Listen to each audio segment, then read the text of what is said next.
কেউ যদি জীবনে খুব বেশি সফল হতে চায়, খুব বড় ব্যবসায়ী হতে চায়, খুব বড় আলেম হতে চায়, খুব বড় ডাক্তার হতে চায়, তাহলে আল্লাহ রাসূল যেমন খুব মহান নবী, মাকাম মাহমুদ, অনেক বড় কিতাব কোরআন, শেষ নবীর দায়িত্ব, সর্বশ্রেষ্ঠ নবীর দায়িত্ব, এত মহান জায়গা অর্জন করার জন্য, এত বড় দায়িত্ব অর্জন করার জন্য যেমন আল্লাহ তাআলা রাসূলকে বলেছে আপনাকে রাতের সালাত আদায় করতে হবে, না হলে এই দায়িত্ব সফলতা আপনি অর্জন করতে পারবেন না। ঠিক প্রত্যেক মানুষের ক্ষেত্রে মানুষ যদি নিজ নিজ জীবনে বড় সফলতা অর্জন করতে চায়, খুব বড় পর্যায়ে পৌঁছতে চায়, তাহলে রাতের সালাতের বিকল্প নয়। রাতের সালাত আপনাকে অনেক দূর এগিয়ে নিয়ে যাবে। এই দিনের মধ্যে কোনো কল্যাণ নাই, সকল কল্যাণ নিহিত আছে সকালে, সকল কল্যাণ, সকল বরকত নিহিত আছে সকালে। আল্লাহ রাসূল বলতেছেন ইন্নাল্লাহা জাআলা লিহাদিহিল উম্মাতাল বারাকাতা ফি বুকুরিহা, আল্লাহ আমার উম্মতের জন্য বরকত রেখেছেন সকালে, আল্লাহ আমার উম্মতের জন্য বরকত রেখেছেন সকালে। ইবনুল কাইয়িম রাহিমাহুল্লাহ বলতেছেন আমরা সালাফে সালিহিনকে দেখেছি লা ইয়ানামুনা বা'দা সালাতিল ফজরি, আমরা সালাফে সালিহিনকে দেখেছি তারা ফজরের সালাতের পরে কখনোই ঘুমাতেন না। হাত্তা ফি শিদ্দাহ ওয়া ফি সাফার, যদিও তারা কঠিন অবস্থার মধ্যে থাকেন না কেন, কঠিন সফরে থাকেন না কেন, সফরে থাকলেও রাত জেগে কাজ করলেও তাদেরকে আমি ফজরের পরে ঘুমাতে দেখিনি। ইয়ান্তাযুরুনা ইলা তুলু'ইশ শামস, সালাফে সালিহিনকে দেখেছি যদি তাদেরকে ঘুমাতেই হয় রাত্রি জাগরণের কারণে, রাতে কঠিন কঠোর পরিশ্রম করার কারণে, তাহলে তারা সূর্য ওঠা পর্যন্ত অপেক্ষা করতেন, সূর্য উঠে যাওয়ার পর ঘুমাতে যেতেন, সূর্য উঠে যাওয়ার পর ঘুমাতে যেতেন। ফজরের পর থেকে সূর্য ওঠা পর্যন্ত এই সময়ে যতই কষ্ট হোক না কেন, ইবনুল কাইয়িম বলতেছেন আমি সালাফে সালিহিনকে ঘুমাতে দেখিনি। কেন? ইন্নাল আরযাক ওয়াল বারাকাহ তানজিলু মিনাস সামা, মানুষের রুজি রুটি বরকত আল্লাহর পক্ষ থেকে সকালবেলা অবতীর্ণ হয়, আল্লাহর পক্ষ থেকে সকালবেলা অবতীর্ণ হয়। এই জন্য আল্লাহ সুবহানাহু ওয়া তাআলা পবিত্র কোরআনে সকালের যত নাম রেখেছেন, ওয়াল ফজর, ফজর শব্দের অর্থ হচ্ছে যাহারা, ফুটে ওঠা, প্রকাশিত হওয়া।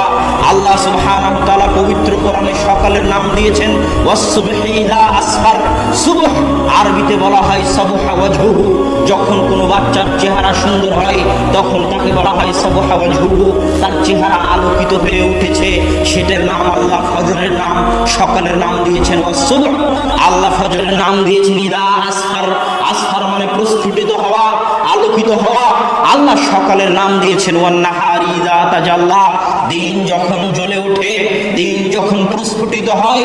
আল্লাহ সুবহানাহু ওয়া তাআলা সকালের জন্য পবিত্র কোরআনে যত শব্দ ব্যবহার করেছেন সব শব্দ আলোকিত হওয়া, প্রস্ফুটিত হওয়া, জ্বলে ওঠা, প্রজ্বলিত হওয়ার সাথে সম্পৃক্ত। ঠিক একইভাবে আল্লাহ সুবহানাহু ওয়া তাআলা এই পৃথিবীকে পরিচালনা করেন। সুন্নাতুল্লাহি ফি তাদবীরিল আরজ, পৃথিবী পরিচালনায় আল্লাহর মূলনীতি, পৃথিবী পরিচালনায় আল্লাহর মূলনীতি যদি কেউ জানতে চায়, মানুষের এই 50-60 বছরের জীবনে পৃথিবী পরিচালনায় আল্লাহর মূলনীতি জানা সম্ভব নয়।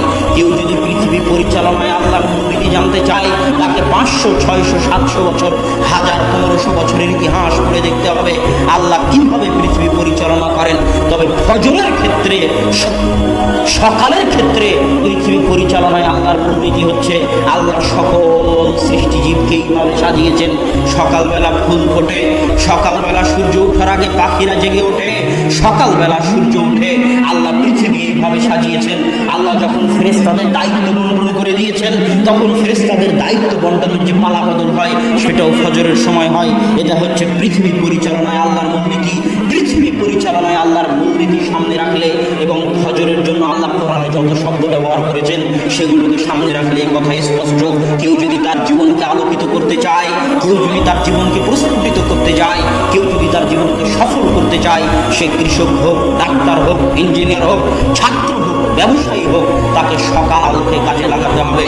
সকালের কল্যাণ থেকে বঞ্চিত হয়ে জীবনে সফল হওয়ার স্বপ্ন দেখা আকাশ কুসুম কল্পনা ছাড়ি। সম্মানিত উপস্থিতি, সকালে এত বরকত, সকালে এত বরকত, সকালে এত বরকত যে কেউ যদি চাক্ষুষ সকালের বরকত দেখতে চায়, তাহলে তাকে হেফজখানায় যেতে হবে, কোরআন হেফজ করতে হবে।